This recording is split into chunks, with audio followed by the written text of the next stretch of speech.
दोस्तों अभी हाल ही में एक फंड मैनेजर का बहुत ही वायरल वीडियो हो गया कि उन्होंने कहा कि रिटायरमेंट के लिए आपको 50 करोड़ रुपए चाहिए। अब 50 करोड़ रुपए चाहिए और जो 50 करोड़ रुपए नहीं बना सकेगा उसके बाद बहुत सारे लोगों ने ऐसा कमेंट किया कि भाई हम तो घबरा गए हैं कि हम 50 करोड़ रुपए जब तक नहीं होंगे तब तक हमारी रिटायरमेंट के लिए जो फंड्स होंगे वो पर्याप्त नहीं होंगे। तो मेरे को ऐसा लगता नहीं है, ये यूजुअली फंड मैनेजर की ये फियर टैक्टिक होता है कि भाई इतना डरा दो कि जब तक ये पैसे जमा ना हों तब तक हमें हम उस दौड़ में लगे रहें, हम उस रैट रेस में लगे रहें कि पैसा जमा करना है ताकि हमारा जो रिटायरमेंट कॉर्पस है वो काफ़ी सब्सटैंशियल हो जाए। बट एक चीज़ मैं आपको यहाँ दिखाना चाहता हूँ। लेट्स से आप अभी यू नो यूथ हैं, यंग हैं, आप कहीं 25 से 35 साल के हैं, तो लेट्स से आप 45 इयर्स तक आप 1 करोड़ रुपया जमा कर लेते हैं।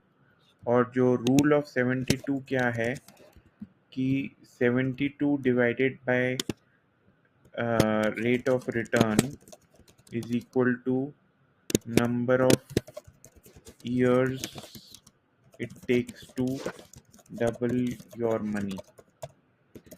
तो लेट्स से हम इक्विटी मार्केट्स में लगभग लगभग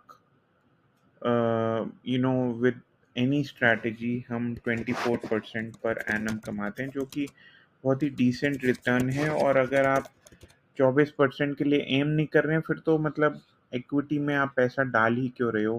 फिर तो आप म्यूचुअल फंड में डाल सकते हो या जो भी है, वहाँ भी 18% की वैसे तो रिटर्न आ जाती है। तो चलो इसको 18 ही मान लेते हैं, क्योंकि अगर आप म्यूचुअल फंड में डाल रहे हो तो 18% पर एनम रिटर्न। तो फिर time it takes to double your money क्या होगा। 72 को डिवाइड करेंगे हम 18 से, इज इक्वल टू 4। तो 4 साल में पैसा डबल। तो 45 की एज में आपने 1 करोड़ रुपया इकट्ठा कर लिया, उसको आपने इक्विटी में डाल दिया। तो by 49 this will become 2 crores, by 53 it will become 4 crores, by 57 it will become 8 crores, by 61 ये 16 करोड़ हो जाएगा, by 65 ये 32 करोड़ हो जाएगा। तो आप 1 करोड़ से आप नाना करते आप 32 पे, तो 65 साल की उम्र में 20 साल लगाकर आप अपने आप ही पहुंच गए। अब 69 में ये 64 करोड़ हो जाएगा। और 69 के बाद तो आप बस इंजॉय करो,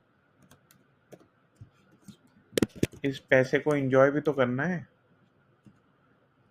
आप तो 45 साल तक आपको दो चीजें क्लियर हो जानी चाहिए। एक तो आप किसी तरह मेहनत करके, हसल करके, जो भी आप करना चाहते हो वो करके आप 1 करोड़ तक पहुंच जाओ। और उसके बाद let the time and the equity growth play it's part.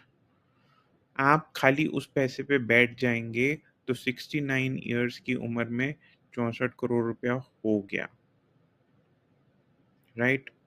अब वो जब हो जाएगा तो आपको ये भी सोचना है 45 तक कि मैं ये जो ग्रोइंग पैसा है इसका मैं करूंगा क्या। आप तिजोरियां भर के और बोरे भर के करोगे क्या उसका? कुछ फायदा नहीं है ना। पैसे को तो जब तक यूज में ना लाया जाए तब तक उसका कोई फायदा नहीं है। तो आप इतना पैसा जब हो जाता है उसका ये भी तो सोचना जरूरी है कि मैं 61 साल की उम्र में क्या कर रहा हूँगा, मैं 65 साल की उम्र में क्या कर रहा हूँगा, मैं 70 साल की उम्र में क्या कर रहा हूँगा उस पैसे का। वो भी तो लिखिए। तो बजाय कि पैसे की होर्डिंग करना और उस रैट रेस में फँसे रहना, आपको खाली 1 करोड़ रुपया जमा करना है। ये जो फंड मैनेजर है, ये सब आपको डरा रहे हैं, आप तो एन्जॉय करो। इतनी टेंशन मत लो, ठीक है? Thank you. और सब्सक्राइब भी कर लो, ताकि आगे जो टेंशन आपको होएगी, उसका मैं पहले से ही आपको एक सरल जवाब दे सकूँ।